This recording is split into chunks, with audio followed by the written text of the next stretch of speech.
Merhaba arkadaşlar, yepyeni haberlerle karşınızdayız. Elçin Sango'dan çok konuşulacak sözler.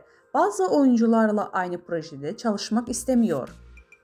Aşk kaç beder giyer, öyle bir geçer zaman ki Kurt Seyit, Şura, Sevda Alabora dizilerinden sonra Barış Arduç ile oynadığı Kiralık Aşk'ta oyuncunun meslek hayatında adeten bir dönemçi oldu. Sango romantik komedi ile kazandığı ünün farklı bir türü dizide devam ettirme kararı aldı.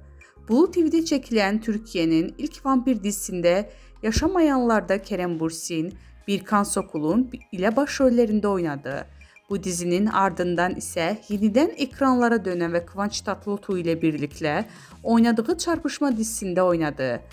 Hayranları onu yine bir romantik komedide görmek isteyince bu kez İyi Günde Kötü Günde isimli Star TV'nin dizisinde oynadığı ama beklenen ilgi görmediği ve 6. bölümden sonra yayından kaldırıldı.